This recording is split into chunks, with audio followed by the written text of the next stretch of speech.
Hello student. आज हम इस वीडियो में डिस्कस करेंगे कि अगर शेयर को प्रीमियम पे इशू किया गया हो और कंपनी ने प्रो रेटा बेसिस में अलॉटमेंट किया हो, ऐसे सिचुएशन में अगर शेयर होल्डर डिफॉल्ट कर जाता है और शेयर को फॉरफिट करते हैं तो हम किस तरीके से इस क्वेश्चन को सॉल्व करेंगे और फिर क्या क्या कॉन्सिक्वेंसेज आती हैं, कैलकुलेशन कैसे होगा, वो सब चीज़ें हम यहाँ पे डिस्कस करेंगे। राइट, तो चलिए स्टार्ट करते हैं। देखिए, हमें पता है कि अगर प्रो रेटा अलॉटमेंट होता है, जो कि हम लास्ट वीडियो में अच्छे से डिस्कस किए हैं कि प्रो रेटा अलॉटमेंट कहते किसे हैं और कब होता है, क्या एंट्रीज पास होती हैं, वो सब हम और डिस्कस कर चुके हैं। तो हमें ये बात पता है कि प्रो रेटा अलॉटमेंट जब भी किया जाता है तो जितना भी एक्सेस मनी आपको रिसीव हुई है एप्लीकेशन पे, उसको हम एडजस्ट करते हैं शेयर होल्डर्स के नेक्स्ट ड्यूज में। जैसे कि अलॉटमेंट का मनी ड्यू होने वाला है, कॉल ड्यू होने वाली है, तो उस पैसे में उसको हम एडजस्ट कर देते हैं। Is it clear? तो अब यहाँ पे अगर शेयर होल्डर डिफॉल्ट कर गया और प्रीमियम का केस था और फिर हम उसको शेयर फॉरफिट कर रहे हैं, तो ऐसे सिचुएशन में हम इस एक्सेस मनी को कैसे एडजस्ट करते हैं। तो कहा क्या गया कि अगर ऐसा केस होता है, मतलब अगर प्रीमियम पे इशू किया गया था और प्रो रेटा का अलॉटमेंट हुआ है, तो उस केस में जो एक्सेस मनी रिसीव हुई है एप्लीकेशन पे, उसको हम कैसे एडजस्ट करेंगे। सबसे पहले उसको हम कैपिटल से एडजस्ट करेंगे एंड देन हम उसको सिक्योरिटी प्रीमियम से एडजस्ट करेंगे। Is it clear? तो जो भी एक्सेस पैसा आया, मतलब एप्लीकेशन जब आई आपके पास, जब भी आई रही होगी एप्लीकेशन, तो आपको एक्सेस पैसे आए रहे होंगे और अलॉटमेंट तो आप कम शेयर उनको कर रहे हैं, तो एक्सेस एप्लीकेशन का पैसा आपको एडजस्ट करना है। एडजस्ट करेंगे कहाँ पे? अलॉटमेंट में एडजस्ट करेंगे। पर अगर प्रीमियम पे था तो मान लीजिए प्रीमियम का अमाउंट भी ड्यू है, अलॉटमेंट भी ड्यू है, तो अब उस एक्सेस पैसे को पहले प्रीमियम में एडजस्ट कर दे कि पहले अलॉटमेंट के अमाउंट जो मेन आपका कैपिटल है उसमें एडजस्ट करें। तो उसी के लिए रूल बताया गया कि भाई एक्सेस पैसा जो आपको आया पहले प्रीमियम में एडजस्ट मत करिए। प्रीमियम ड्यू है और अलॉटमेंट दोनों ड्यू है और आप डिफॉल्ट कर गए हैं, तो पहले आप प्रीमियम में मत एडजस्ट करिए। सबसे पहले आप कहाँ एडजस्ट करिए? सबसे पहले आप अलॉटमेंट में एडजस्ट करिए, कैपिटल में एडजस्ट करिए एंड देन जो रिमेनिंग बचेगा तो आप प्रीमियम में एडजस्ट करिए। अगर नहीं बचा तो प्रीमियम का पूरा अमाउंट आप ड्यू करिए। ये इसका सेंस होता है। Is it clear? यही सबसे इंपॉर्टेंट चीज़ है जो आपको यहाँ पे याद रखनी होगी जब भी प्रो रेटा अलॉटमेंट हो, प्रीमियम पे इशू हुआ हो और शेयर को फॉरफिट किया जा रहा हो। ठीक, अब हम यहाँ पे देखेंगे कि प्रो रेटा रेशियो का अगर ऐसा होता है तो उस केस में हम किस तरह से कैलकुलेशन करते हैं, मतलब फॉर्मूला क्या होता है जिसके बेसिस पे हम फॉरफिटेड शेयर्स का वैल्यूएशन करते हैं। ठीक, तो देखिए प्रो रेटा रेशियो का फॉर्मूला हमें पता है क्या है कि टोटल नंबर ऑफ शेयर्स जो अप्लाई किए गए हैं divided by total number of shares जितने अलॉट हो रहे हैं, है ना। ये हमारा रेशियो निकल के आता है और इसी रेशियो के बेसिस पे हम कैलकुलेट कर लेते कि भाई आपने इतने शेयर्स के लिए अप्लाई किया था तो आपको इतने शेयर्स अलॉट होंगे, है ना। तो जितना भी अप्लाई किया गया और जितना अलॉट हुआ, अप्लाई इन द सेंस कि कंपनी ने मान लीजिए कि 10,000 शेयर्स के लिए एप्लीकेशन भेजा था, इशू किया था, शेयर इशू किया था, पर जो एप्लीकेशन आया वो 15,000 शेयर का आ गया। तो अप्लाई कितने का हुआ है? 15,000 का, और शेयर अलॉट कितने करेंगे? 10,000। तो ये जो होगा ये इसी बेसिस पे आपका रेशियो 10 अप्लाई 15:10 मतलब अलॉटेड, इस तरह से आपका रेशियो निकल के आता है। तो वो प्रो रेटा रेशियो होता है। अब मान लीजिए कि आपके जो शेयर होल्डर हैं, ठीक है, इस तरह से अलॉटमेंट हुआ शेयर होल्डर का और शेयर होल्डर डिफॉल्ट कर गए, ठीक, उन्होंने पैसा पे नहीं किया। अब आपको उनके शेयर्स फॉरफिट करने हैं और आपको कैलकुलेट करना है कि उन्होंने कितने शेयर्स के लिए अप्लाई किया। भाई ये तो रिकॉर्ड में दिख रहा है कि ये जो डिफॉल्टर शेयर होल्डर है इनको इतने शेयर्स अलॉट किए गए थे और इन्होंने ये अमाउंट ड्यू नहीं की, मतलब पेमेंट नहीं की, इसीलिए इनके शेयर फॉरफिट किए जा रहे हैं। अब आपको उसकी एंट्री पास करनी है, तो आपको ये जानना ज़रूरी है कि इन्होंने अप्लाई कितने के लिए किया था। क्यों जानना ज़रूरी है? क्योंकि जब आपको ये पता चलेगा कि अप्लाई कितने के लिए किया था, तभी आपको पता होगा कि इनसे कितना एप्लीकेशन मनी रिसीव हुआ था। जितने के लिए अप्लाई किया होगा उतना एप्लीकेशन मनी रिसीव होगा। अब उस एप्लीकेशन मनी से हम ये देखेंगे कि अलॉटमेंट में कितना एडजस्ट हो गया है, फिर जो एक्सेस है उसी से हम उनको ड्यू करेंगे, उसी से उनको डिफॉल्ट करेंगे। Is it clear? इसीलिए डिफॉल्ट शेयर होल्डर की अप्लाइड और अलॉटेड कितना हुआ है शेयर, ये दोनों जानना ज़रूरी होता है। तो अगर क्वेश्चन में अलॉटेड शेयर दिया है पर ये नहीं बताया कि उन्होंने अप्लाई कितने शेयर के लिए किया था, तो हम उसे कैसे कैलकुलेट करेंगे? तो सेम प्रो रेटा बेसिस का हम पूरा वो जो हमारा फॉर्मूला होता है वो रख लेंगे, मतलब total number of shares apply under pro rata category और total number of shares allotted under pro rata category multiply by क्या हो जाएगा, number of shares allotted to the default share holder, मतलब उस पर्टिकुलर शेयर होल्डर्स को, या number of shares allotted to share holder, जो भी शेयर्स अलॉट किए गए हैं, जो दिया गया है आपके क्वेश्चन में कितना शेयर्स इनको अलॉट किया गया है, आप उसे जब मल्टीप्लाई करेंगे तो आपको अप्लाइड शेयर्स आ जाएंगे। वही यूनिटरी मेथड है और कुछ नहीं है कि भाई इतना, अगर इतना अलॉट करते, इतने इनको अलॉट हुआ और इन्होंने इतने के लिए अप्लाई किया था, तो इतना अलॉट है तो कितने के लिए अप्लाई किया था, आप ऐसे ही कैलकुलेट कर लेंगे। ठीक, इसी तरह अगर क्वेश्चन में दिया गया है कि डिफॉल्ट शेयर होल्डर ने इतने के लिए मतलब आपको निकालना है कि कितना उनको अलॉट किया गया, इतने के लिए अप्लाई किया था पर अलॉट कितना किया गया, ये आपको कैलकुलेट करना है। तो ऐसे सिचुएशन में क्या होगा, आपका प्रोरेटा का फॉर्मूला रिवर्स हो जाएगा। मतलब कैसे, total number of shares allotted under pro rata category, कितना अलॉट किया गया डिवाइडेड बाय कितना अप्लाई किया गया था टोटल।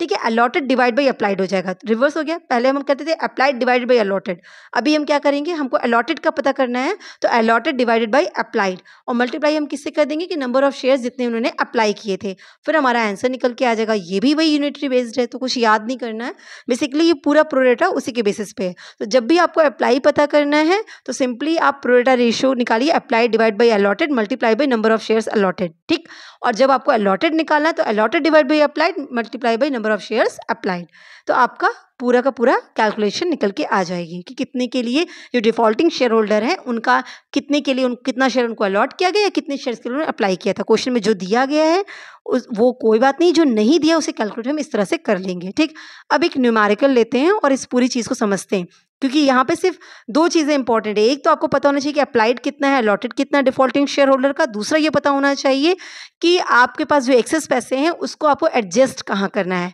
तो एप्लीकेशन मनी का एक्सेस पैसा सबसे पहले कैपिटल में एडजस्ट होगा, अगर कुछ बचा तो सिक्योरिटी प्रीमियम से एडजस्ट करेंगे।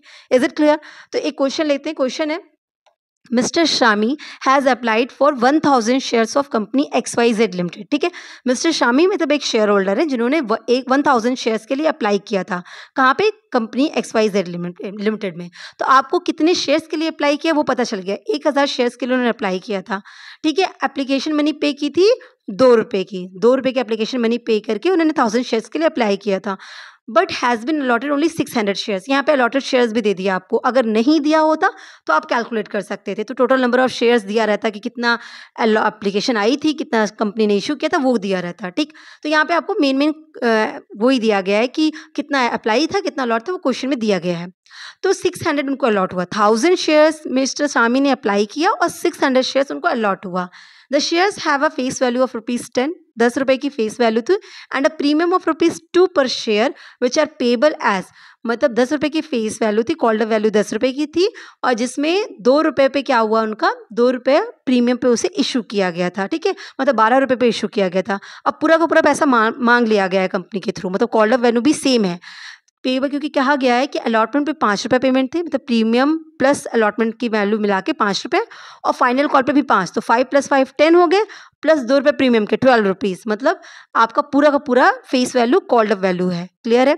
फिर कह रहे हैं मिस्टर शामी डज नॉट पे अलॉटमेंट मनी। अब शामी ने क्या नहीं पे किया? Allotment money. अब आपको पता है अलॉटमेंट मनी पे नहीं किया तो शेयर फॉरफिट होना है शामी का। Is it clear? दूसरी चीज़, अलॉटमेंट मनी के साथ क्या इंक्लूड है? प्रीमियम का अमाउंट इंक्लूड है। ठीक है, अब यहाँ पे यहीं से आपको ध्यान देना होगा। अब आपको बताना है कि उनके जो शेयर्स फॉरफिट कर लिए गए हैं उसकी क्या एंट्री पास होगी।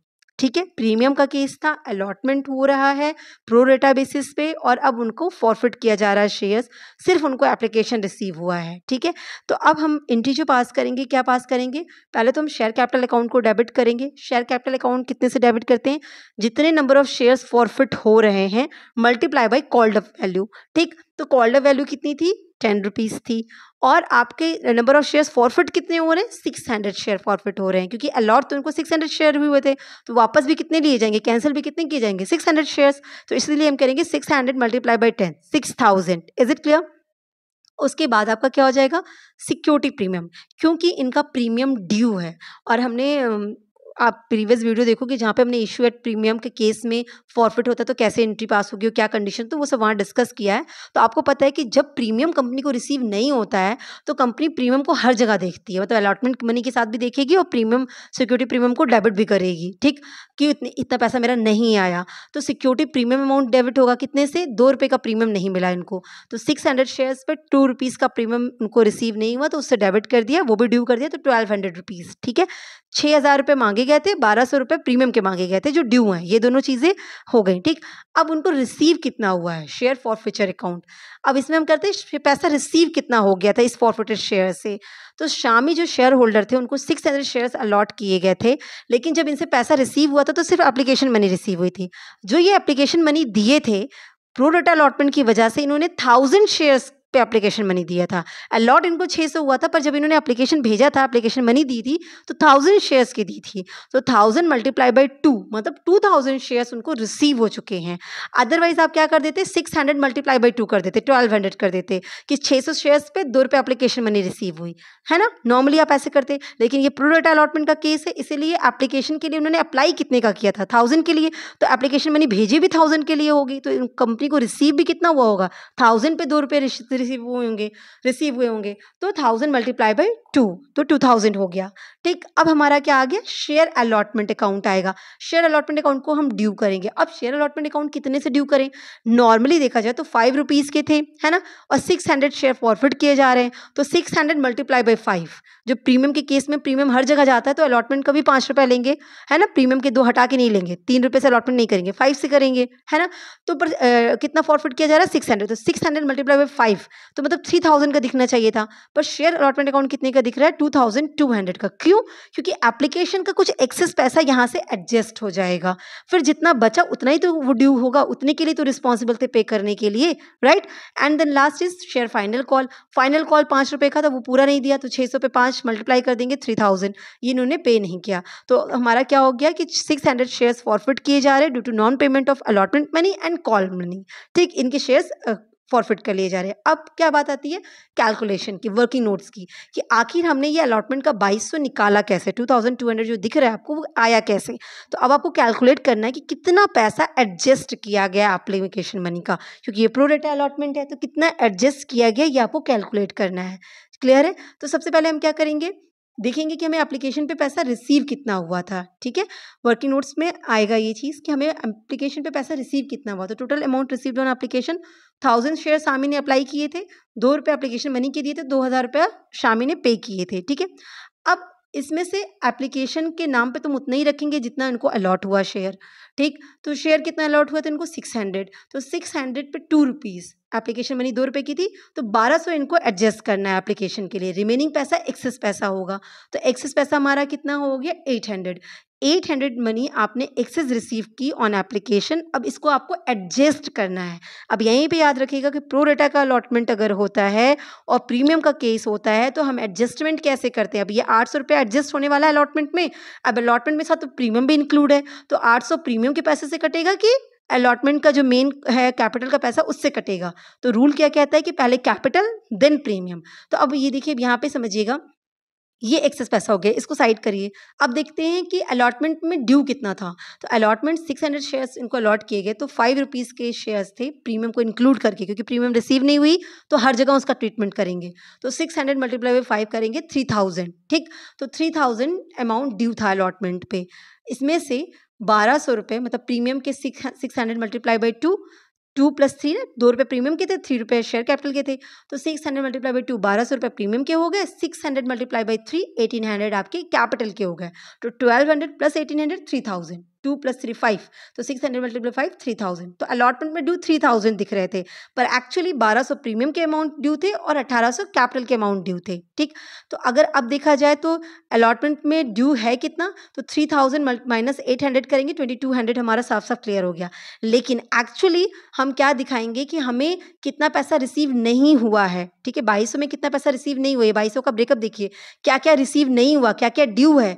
तो प्रीमियम के 1200 ड्यू हैं और कैपिटल का का सिर्फ 1000 ड्यू है, तो हमने 800 रुपये जो एक्सेस था वो 800 रुपये हमने किससे लेस किया, 1800 में से, कैपिटल के अमाउंट से लेस किया। तो पहले कैपिटल को एडजस्ट करा दिया, तो कैपिटल के नाम पे सिर्फ 1000 ड्यू है और प्रीमियम का 1200 ड्यू है। क्लियर है? तो इस तरीके से हम इसका एंट्री, मतलब इस तरह से इसकी एंट्री भी करते हैं और इस तरह से इसकी कैलकुलेशन करते हैं। सो आई होप आपको क्लियर हुआ होगा। Wish you all the best. Thank you so much.